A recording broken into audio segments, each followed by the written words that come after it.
Hi everybody, welcome to 5 Minute Ministries.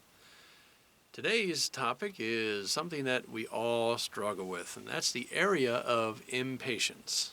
Now, from time to time, we all get impatient, and it can be a problem if we let it get out of hand, because a lot of times we are very impatient, especially in certain situations, and we don't realize it, and even if we do, we refuse to acknowledge it.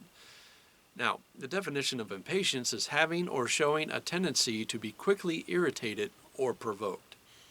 Now, I like the opposite, what patience actually means: able to accept or tolerate delays, problems, or suffering without becoming annoyed or anxious. Now, I think that's a very good definition, and if you change it to you are not able to accept, tolerate delays, problems, or suffering without becoming annoyed or anxious, then you are certainly impatient. Well, why is impatience a sin? Well, first, it provokes the deeds of the flesh. If you look up Galatians 5:19-21, you will see a lot of things in that list where impatience leads to those things. You lose your grace toward others. When we're impatient, we don't think about the others. We don't care about the others. All we care about is ourselves. It makes us try to circumvent God's will and timing. When we ask God for things, we're like, well, God's not moving fast enough, so I have to do something. God's not moving within my timetable, so there must be something I have to do. And I'm not going to wait on God to do it. I'm going to do it myself.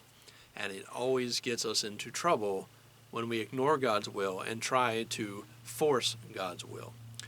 Now, where are we impatient the most? Well, the strangers. Usually how they drive, road crews, the government. How many people are patient with government, no matter what time period you're talking about. Customer service, cashiers, waiters, waitresses, banks. We get impatient with these people because they're not moving fast enough. I have things to do today. Don't they know I'm busy? And they're up there fooling around, or they're up there and they're going through all these things that they don't have to do. You get your stuff and move on. Check out my items and move on. And that is an area of impatience we all struggle with, and we need to not do that. We get impatient with children. We forget children are not capable of understanding and responding the way that we do. So we get snippy with them. We get loud with them. We yell at them. We punish them for things that they don't understand because they want something. We tell them no, and they keep at it, and we just lose our patience with them.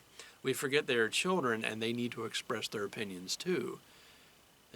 We can't just say because I said so all the time. We have to take time and explain things to children and listen to them. We get impatient with our family. It's easy to dismiss family members when they constantly do the same things over and over again, especially when it comes to poor choices. Or like, okay, well, I'm done with you. I don't want anything to do with you. You stay away from me. Now, I'm not talking about the things that put you in danger. I'm just talking about the things where you try to talk to them and they go, I know, but, and then you get impatient with them. I know, I have. We get impatient with our coworkers. They're not doing the job fast enough. They're not doing the job the way we would do it. They're not doing what we think they should do. And so we lose our patience with them. We get impatient with God's people. The people who are young in their faith, they're not growing fast enough. They need to grow. They're not memorizing scripture like they should. They're not out witnessing. They're not praying like they should. Those who have been saved for a long time, it's like, well, they're not where they should be. They've been saved for 5 years and they should be at this level, but they're only at this level. Or they're at a lower level, according to us. And we need to help them grow. We need to push them along because they need to grow just like I did. We get impatient with the leaders and their families and say, well, they should be perfect. They should never sin. They should never get out of line. They should never lose their temper. They should never be out of control. They should be straight in line because they, after all, are the examples. And we get impatient with the pastor because he's not meeting our needs. Why hasn't the pastor talked about this subject? Why hasn't he come to visit me? Why doesn't he say this? Why doesn't he talk to this person? And we just lose our patience with all these people. Now, we have to remember that we too are people And we are part of this list. So we make someone else impatient too with our actions. And we get impatient with God. God hasn't answered my prayer. I need this now and I can't wait on God. Sort of talked about this already. Or I've waited long enough. I prayed for 10 years for this. God's not doing anything about it, so I have to. So the important thing when it comes to patience is your attitude and actions when handling these issues, because we are the ones held accountable for what we do and say. We're not held accountable for what others do and say. We're held accountable for us. So what do we do about it? First, we need to abide in the Spirit. We need to remember that God has grace toward us. If he was not patient with us, we would no longer exist.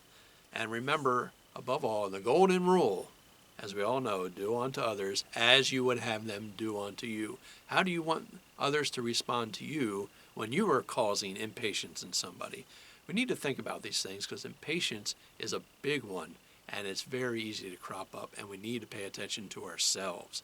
This has been 5 Minute Ministries, and I'll see you next time.